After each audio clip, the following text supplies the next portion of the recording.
Wes Streeting, the health secretary, has set the stage for transformative changes in social care, a long-neglected area of public policy. In recent months, there has been growing concern over the government's failure to take decisive action on this issue, leaving millions of vulnerable people without the care they need. With the announcement of Dame Louise Casey's commission and a planned £711 million boost to the Disabled Facilities Grant, the government is signaling that it recognizes the urgency of the matter.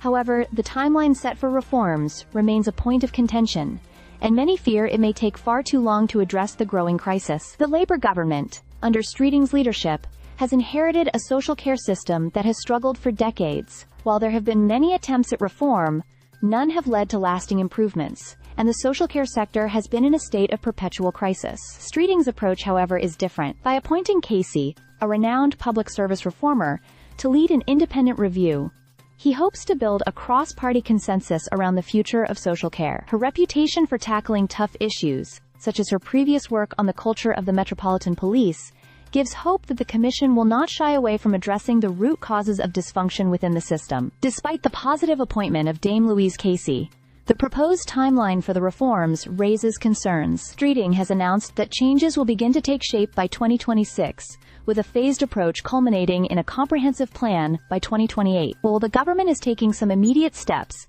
such as investing in care technology and expanding career pathways for care workers, the larger, systemic overhaul will take several more years. This extended timeline is particularly alarming, given the growing pressures on the NHS and the increasing number of people in need of social care. There is no denying that the social care sector has been neglected for far too long. The system currently provides starkly unequal levels of care, with some people receiving excellent support, while others are left to navigate a patchwork system of services. The lack of a national care service is a critical gap that has contributed to the crisis. Streeting's vision is for social care to be seen in the same light as healthcare, a service to which everyone has a right, regardless of their financial status.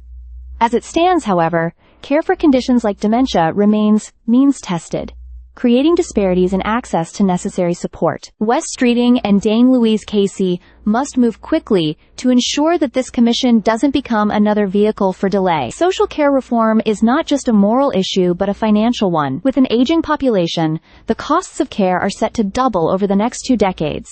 And if reform is not addressed urgently, the financial strain will only intensify. The government has already promised to integrate care more closely with the NHS, using technology to streamline communication and ensure better coordination of care. Additionally, plans to give more independence to disabled and elderly people by improving their home environments are positive steps that will reduce reliance on hospital care. However, these measures alone will not solve the problem. A larger question remains: how will the government ensure that the social care system meets the needs of an aging population while remaining fair and affordable for all? This is where cross-party support is essential. Both the public and the political establishment need to unite to deliver meaningful reform. The government must also address the long-standing issues of funding and workforce shortages, which have crippled the sector for years.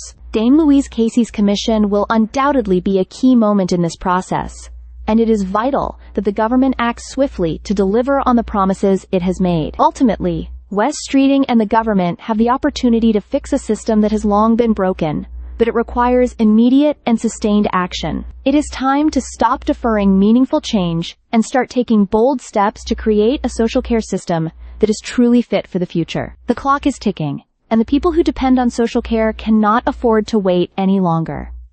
Stay subscribed for more videos.